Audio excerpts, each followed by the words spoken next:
Hey there, writers, and welcome to another Monday and another book review. This week, we're going to be doing Private Book 1 by Kate Bryan. Now, Private is actually an entire series by Kate Bryan that is comprised of 17 books in total, including two spin-off books, Last Christmas and Book of Spells.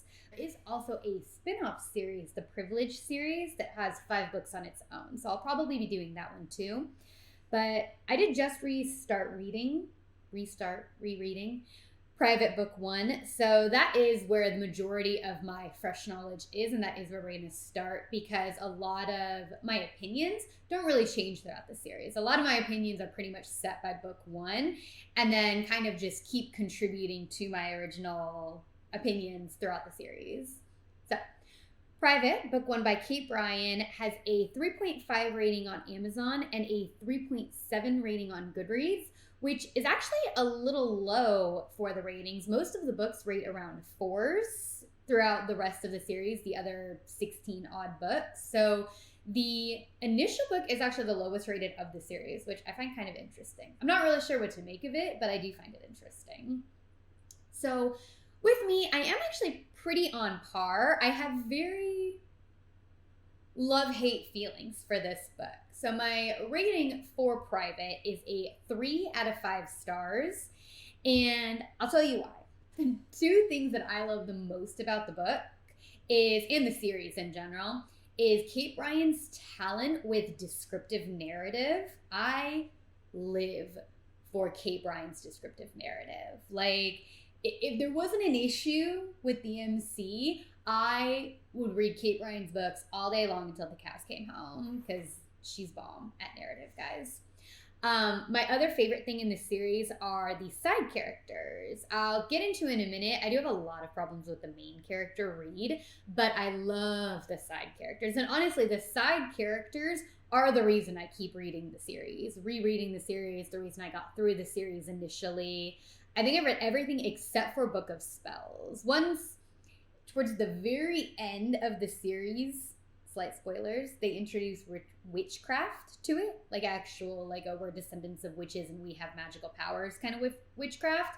It kind of lost me there. So I haven't read Book of Spells, but the other 16 books I've all read, and I have read mainly for the side characters, and that is namely to say Noelle Lang.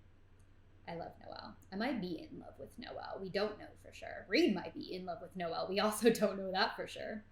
So those are the 2 things that I really love about this series is Kate Bryan's skill with descriptive narrative and her ability to create extremely lovable, extremely interesting, and intriguing side characters. Which begs the question, why her main character is not very interesting or likable, to be honest. Reed is, we talked about in Again But Better, the not like other girls trope. Reed is, again, just like Shane was, the not like other girls trope. I actually wrote down a few of my favorite quotes. And I will say, as much as I loathe Again But Better, she wasn't quite so overt. I mean, maybe she was in moments, but there weren't specific lines that I felt the need to pluck out. But that might just be because Again But Better had so many issues I couldn't focus on all of them, or we'd be here for an hour.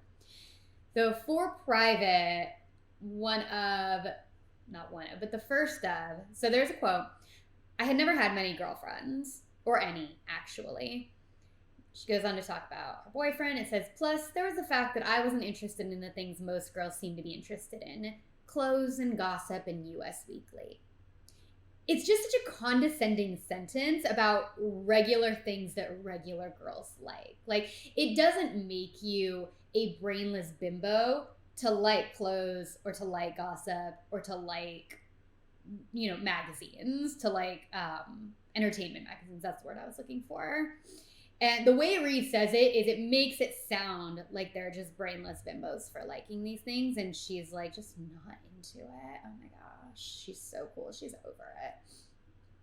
The next one I have is, I guess the fact that I had broken up with my senior boyfriend and come here, thereby not being the first sophomore girl to ever have a senior boyfriend driving her to school on the first day, would be just another thing to mystify the girls at my school. Of course, They were easily mystified. Again, the level of condensation that this 15-year-old has managed to scrounge up for girls that she's not even interested in being friends with. Like, she spends no time trying to make friends with them because she has a really uncomfortable home situation, but she still manages to think about them enough to like actively hate them and everything they stand for, which rubbed me the wrong way. And this was like in the first few chapters, so she immediately rubbed me the wrong way. We go on to at some point meet the love interest Thomas, and I think her exchange with Thomas here pretty much sums up Reed's interaction with everybody she meets in this series. Everybody may not start this way, but everybody ends thinking this way. And it goes, "You're one of those girls, aren't you?" I was flaming red by this point. What girls? Those girls who are smart but pretend they're not. Those girls who are absolutely model level gorgeous but are always saying they're ugly. Gorgeous? Gorgeous. I hated compliments. Those were verbatim from the book, guys. So not only is he telling her she's smart because he's looking at her schedule, so like he's confirming that she's smart, like he has physical proof right there in front of him. He's also confirming that she's model level gorgeous, even though she can only talk about how plain she is. And she gets to top it off by pretending like she just hates compliments from super hot prep school boys. Like, oh my God, I can't even with it. And it's just, I almost want to tell her to get over herself. Because like, I hated compliments feels so fake. It feels like one of those like, oh, go on kind of things. And I hate her for it. I hate her for it. So, but again, oh, you're smart, but you pretend you're not. You're gorgeous, but you say you're not. Everybody gets there, dude. Every interaction she has, particularly the male interactions, there's scads of boys who end up just throwing themselves at her. Thomas is super into her. Josh is super into her. Dash gets super into her. There's another, oh, I can't remember his name. Oh, it's the old school guy. What? He's a legacy. He's really into her too. This guy named Daniel is really no, Daniel's not into her. He's like angry into her, like love-hate into her. And there's also a guy who's friends with Daniel who's like super into her, whose name I can't remember either. Just every guy she meets is just like, oh my God, I must have her. And I'm like, I don't get it. She's kind of a bitch. Like, and not a good kind of bitch. Like there are bitches that can get away with the bitch attitude. Reed isn't one of them. So she goes on to meet her roommates, meet her housemates. She's judgmental and bitchy about all of them. Her roommate is portrayed as like really sweet, if like a little over eager and a little like talkative and a little like, you know how some people get really, really talkative when they're nervous? I'm one of them. She's just like, oh my God, all she can talk about is herself. All she can talk about is this. All she can talk about is what happens back home and her boyfriend and this that's going on and that went on and blah, blah, blah. And I'm like, girl, you're not talking.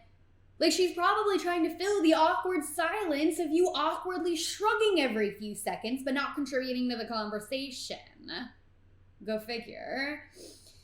There's also one of the antagonists, Missy, who I will say she's a pretty unlikable character. Let's just get that out of the way. Missy's a mean girl. Like, Missy's goal in life is to be a mean girl. But that was evident alone. I don't think Kate needed to describe her as pig-like every single time she spoke.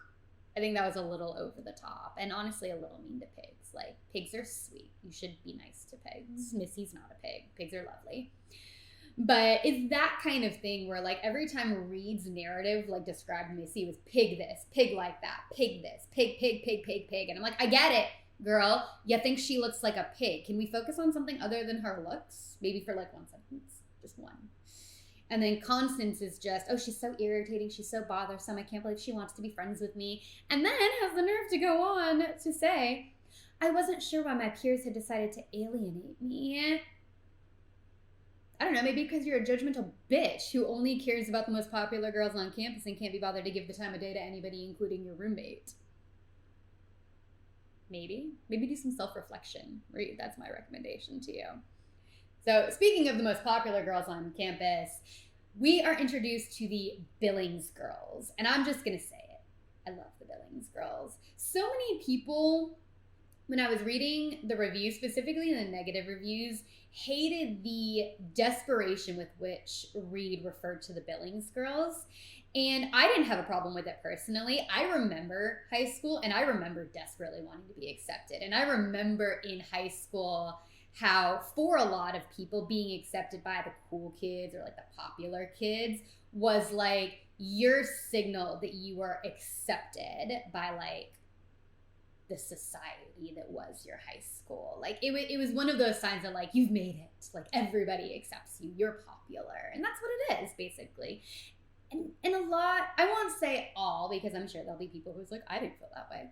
But most teenagers want to be accepted, at least by somebody. Maybe not everybody wants to be accepted by the popular kids, but everybody wants to be accepted. And I didn't really blame Reed for desperately wanting to be accepted by the popular kids, especially as a new kid in the school. You know, what faster way to get accepted than to get an in with the popular kids? So it does and doesn't work. There's a weird hot cold sort of relationship with her and the Billings Girls, where like she really wants to be with the Billings Girls, but she also really wants to be with Thomas. And the Billings Girls don't really like Thomas all that much because he's unpredictable and kind of rude and kind of an alcoholic, and they don't really want to be associated with him that much. And Reed just loves Thomas so much that she just doesn't care, but like still expects the Billings Girls to just accept her as a newbie who's like interning with their group, I guess I'll say. She's like auditioning for their group, but still just like doing whatever the heck she wants, whenever the heck she wants, and just expects the Billings Girls to like accept it or whatever. And the weird thing is, they do. That's what I don't get, is these girls who, as far as the narration goes, should have just kicked this dumbass to the curb and been like, sorry, had your chance, good luck, you know, another year. And I hate it because I love the Billings Girls. They're sharp, they're smart, they're poised, they're intelligent, they're cohesive, they're awesome. And they deserve a lot better than Reed, in my opinion. I will note a funny thing that I noted in other reviews was that a lot of people pointed out that Reed's descriptions of the Billings Girls, and when Reed thinks about the Billings Girls, Reed's very no homo bro, but like a little homo bro, if you get my drift. And you kind of wonder why she ends up with all of these guys instead of one of the Billings Girls, because she is obsessed with the Billings Girls. Like their hair, their makeup, their bodies, their clothes, their shoes, the way they walk, the way they're so poised and always in control, and the way they hold themselves. Like she don't go into nearly that much description when she's talking about the men. I'm just gonna say it. So also, the book might have been a lot better and might have explained a lot more if she and Noelle had eventually hooked up. Like I would have more so understood why Noelle put up with as much as she did if she and Reed had eventually hooked up. And I was waiting for it, and it didn't come. So, you know, it is what it is, I guess. But that's pretty much where I'm going to leave that one. Mainly, I didn't like Reed. Reed was not like other girls. She did what she wanted while still wanting to be part of the popular kids. She was like so desperate to be accepted, but also just de-gaffed about everything and did whatever she wanted to do whenever she wanted to do it. And it was just cool because she's gorgeous and smart and everybody wants her, needs her. And it was just, Reed's exhausting, man. Like if it wasn't for Reed, this series would be so phenomenal. Like 5 out of 5 stars, no questions about it. But she isn't it, so they get a 3. But it just goes to show you guys, you got to watch the main characters. You can't rely on everything around the main character to lift a crappy main character out of the dregs of grossness. So join me next week for another book review. Let me know what you think about the Private series if you've read it. My personal opinion is the rest of the books don't really redeem Reed ever. at all. But I will go into that maybe in another video. If you guys are interested, go ahead and comment down below and let me know if you want me to do the rest of the private series. And also if you want me to do the privilege series. Spoiler alert, I'll probably do the privilege series because I'm like co-rereading those two at the same time. And I like privilege a lot better, I'm not gonna lie. Make sure to hit that subscribe button and that little notification bell so that you get notified whenever I post. And feel free to follow me on Instagram and Twitter. Both are under the handle Right or Wrong, just like this channel. And I will see you guys next time. Later, writers.